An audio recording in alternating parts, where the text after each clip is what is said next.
People who have health care under Medicare for All will have no premiums, no deductibles, no co-payments, no out-of-pocket expenses. Yes, they will pay more in taxes, but less in health care for what they get. Every family and every person in America can make a choice for their family about whether they want a public option, which for them would be like having Medicare for all, or whether they want to keep their private insurance. I believe we will get there much more quickly if we do that. The American people understand that Trump is a phony, that Trump is a pathological liar and a racist, and that he lied to the American people during his campaign. Joe Biden was right when he said it was time to pass the torch to a new generation of Americans 32 years ago. He's still right today. If we're going to solve the issues of automation, pass the torch. If we're going to solve the issues of climate chaos, pass the torch. If we're going to solve the issue of student loan debt, pass the torch. If we're going to end gun violence for families who are fearful of sending their kids to school, pass the torch. Vice President, would you like to sing a torch song? I would. I'm still holding on to that torch. Hey, guys, you know what? America does not want to witness a food fight. They want to know how we're going to put food on their table. Yes?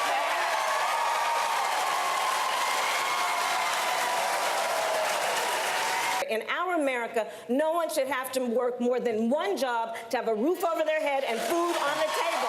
Thank you very much, Senator. You know, Mike, Medicare is the most popular health insurance program in the country. People don't like their private insurance companies. They like their doctors and hospitals. Right. Under our plan, people go to any doctor they want, any hospital they want. We will substantially lower the cost of health care in this country because we'll stop the greed of the insurance companies and the drug companies. In America today. We're going to continue this discussion. I wanted to put it in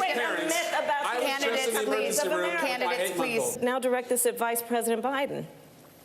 I do not believe you are a racist, but I also believe, and it's personal, and I was actually it was hurtful to hear you talk about the reputations of two United States senators who built their reputations and career on the segregation of race in this country.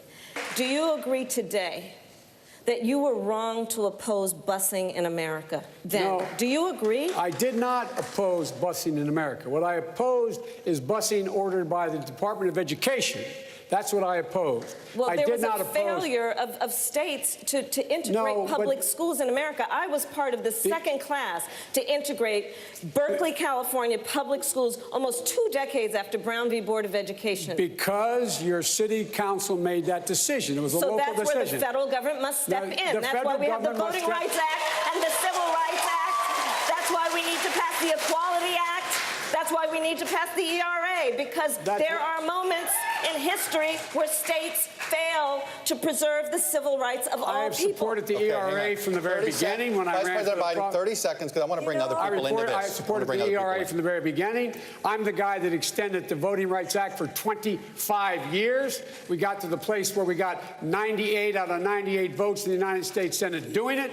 I've also argued very strongly that we, in fact, deal with the notion of denying people access to the ballot box. I agree that everybody, once they, in fact, they should. Anyway, my time's up. Imagine the Parkland kids having as much power in our democracy as the Koch brothers or the NRA. Imagine their voices carrying farther and wider than anyone else, because their voice is needed. I got Mitch McConnell to raise taxes $600 billion by raising the top rate.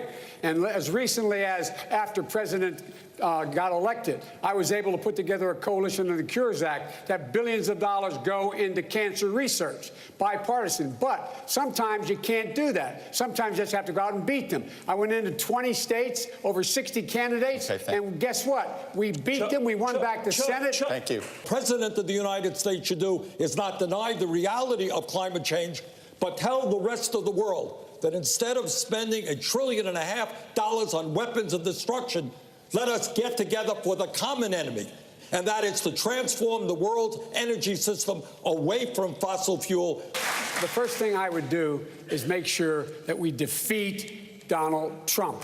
Period. You don't need big government to do big things. I know that because I'm the one person up here who's actually done the big progressive things everyone else is talking about. This is the United States of America. We can do anything if we're together. So God bless you all, and may God protect our troops.